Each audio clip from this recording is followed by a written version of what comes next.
programang ito ay rated SPG. Striktong patnubay at gabay ng magulang ang kailangan. Maaaring may masiselang tema, lengguwahe, karahasan, sexual, horror o droga na hindi angkop sa mga bata. Ikaw ang aking lala sa gabing madilim. Ikaw ang Mag-uumpisa na ang kalbaryo ni Moira sa loob ng kulungan ngayong nakaharap niya na si Madam Lotus. Ano ang mangyayari kay Moira? Magandang araw at eto na nga tayo sa ating pinakaabangang tagpo sa Abot Kamay na Pangarap. Welcome to my channel. Please don't forget to like, comment, and click the bell button para lagi kayong updated sa aking mga videos. Samantala, sa unang araw ni Moira sa loob ng kulungan ay nakakuha na siya agad ng katapat na si Mildred, ang kaibigan ni Chang Susan. Nakasama na ni Moira si Mildred noon sa kulungan at dahil nagbabalik si Moira ay may pa-welcome si Mildred sa kanya. Kaya sa unang araw ni Moira sa kulungan, hindi siya nakaligtas at pinatikim siya agad ng bugbog ni Mildred. Kaya sa unang gabi ni Moira sa selda ay umiiyak ito at sinasabi niya na humanda kayo pag ako nakalabas dito ay gaganti ako.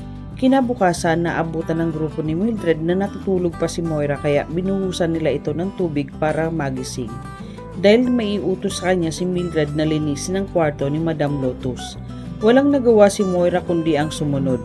Dinala ni Mildred si Moira sa kwarto ni Madam Lotus at pinapasok. Sabi ni Mildred na linisin mo ang buong kwarto ni Madam. Si Madam Lotus ang pinakamataas at makapangyarihan sa loob ng selda. Siya ang kinikilalang reyna at kinakatakutan ng lahat dahil sa mga koneksyon nito at isa siyang mayamang tao. May sarili siyang kwarto sa loob at kumpleto sa gamit. Ipinagtaka ni Moira bakit daw may ganitong kwarto sa loob ng selda. Kaya hindi niya napigilan ang sarili na mapahiga sa kama ni Madam Lotus. Agad sinaway ni Mildred si Moira na may bayad to.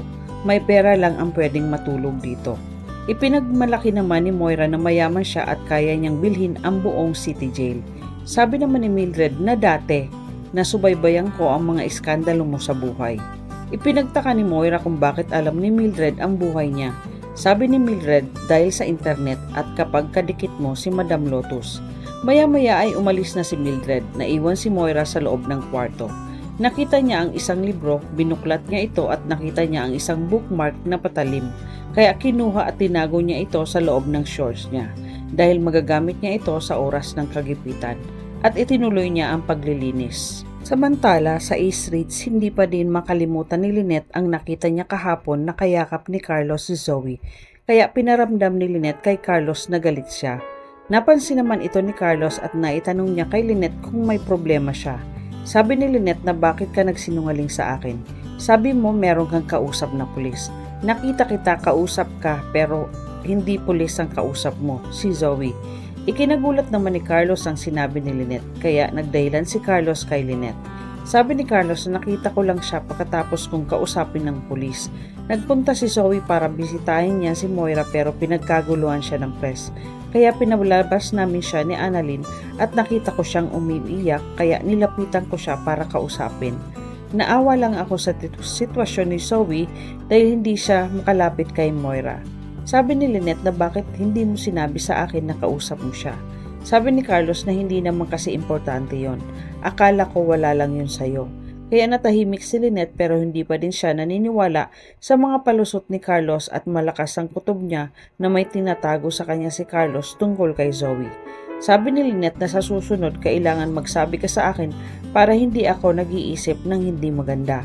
Kaya humingi ng pasensya si Lynette at naunawaan naman ito ni Carlos. Samantala, pagkatapos maglinis ni Moira sa kwarto ni Madam Lotus, ay nag-usap sila ni Mildred sa labas dahil nahihiwagaan si Moira kay Madam Lotus. Nagtanong-tanong si Moira tungkol sa pagkatao ni Madam Lotus. Sabi ni Mildred na high profile si Madam Lotus, lahat dito ay takot sa kanya. Kaya mag-iingat ka sa kanya. Kailangan susundin mo siya. Huwag na huwag mo siyang babanggain si Madam Lotus. Yan ay kung ayaw mong damputin ang bangkay mo na lumulutang sa ilog kasama ng mga bulaklak na lotus dahil kapag binangga mo siya, may paglalagyan ka.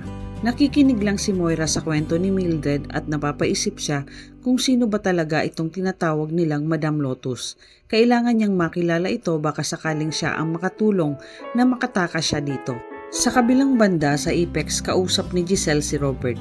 Nag-aalala si Giselle at ayaw niyang makapante dahil kahit nakakulong si Moira dahil nararamdaman niya at malakas ang kutob niya na meron pa ding mga galamay si Moira na naandyan lang sa tabi-tabi na pwedeng tumulong sa kanya para makalabas.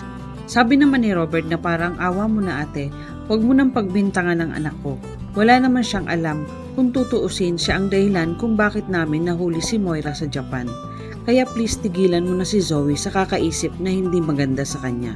Sabi ni Giselle na hindi si Zoe ang sinasabi ko, Ubeng. Ang iniisip ko lang, meron pa siyang mga galamay na naandyan lang sa paligid. Hindi natin alam, baka minamanmanan lang tayo. Kilala mo naman si Moira, may mga connection yan at gagawa yan ng paraan. Samantala, nakita ni Lynette sina Annalyn, Josa at siyang Susan na nag-uusap kaya umupo siya sa tabi ni Annalyn. Naitanong ni Chang Susan kung bakit malungkot ang mukha niya at kung may problema ba sila ni Carlos. Sabi ni Lynette na kinausap ko si Carlos tungkol doon sa nakita ko kahapon na kayakap niya si Zoe. Na ikinagulat naman ni Chang Susan at Josa. Malakas ang kutob ni Lynette na may tinatago si Carlos sa kanya tungkol kay Zoe dahil iba ang pakiramdam niya nung nakita niya ito. Sabi ni Josa na di kaya may something si Zoe at Doc Carlos. Pinalo naman ni Chang Susan si Josa at sinabihan niya ito na tumahimik ka nga at napaaray si Josa. Habang si Lynette at Annalyn ay nakikinig lang sa dalawa. Sabi ni Chang Susan na tumigil ka nga, hindi pwede yon, baka mag-ama pa kasi iba din ang kutob ko sa kanilang dalawa. Hindi kaya mag-ama nga sila? Napapaisip naman si Lynette na baka nga totoo ang hinala nila at kailangan niyang alamin kung ano ang sikreto ni Zoe at Carlos. Samantala, sa loob ng kulungan sa kantin, oras na ng kain ng mga preso at nag-aantay na silang lahat. Habang si Moira tamihimik na nakaupo sa isang lamesa at nakayuko. Dumating na si Madam Lotus at nakita siya ni Mildred at nilapitan niya ito. Nabanggit ni Mildred na may bagong pasok ngayon at itinuro ni Mildred kung nasaan si Moira. Tiningnan ni Madam Lotus si Moira at maya-maya ay nilapitan niya ito. Hinawakan ni Madam Lotus ang likod ni Moira at nakangiting binati siya nito na hello, habang nakayuko si Moira. Ikinagalit ni Moira at sinabihan niya ito na alam mo huwag ngayon, gutom ako, baka hindi kita matansya at sinigawan niya ito na tumabi. Ang hindi alam ni Moira na si Madam Lotus na ang kaharap niya, na ikinagulat din ng mga kasamahan nila ang inasta ni Moira sa harap ni Madam Lotus. Tumayo si Moira para lumipat ng pwesto, kaya ikinagalit ni Madam Lotus ang ginawa sa kanya ni Moira dahil ayaw na ayaw nito na tinatalikuran siya kapag kinakausap. Kaya pagtalikod ni Moira sabay kinuha ni Madam Lotus ang tinidor at tinusok ang likod niya. Napaaray si Moira sa sakit at sinabihan siya ni Madam na kikilalanin mo ang binabangga mo.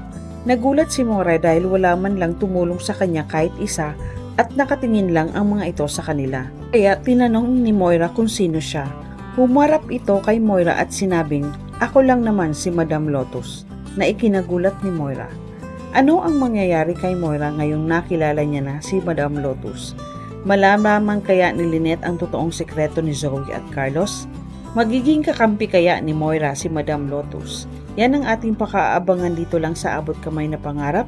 Huwag bibitaw at huwag kalimutan mag-subscribe. Maraming salamat po and God bless.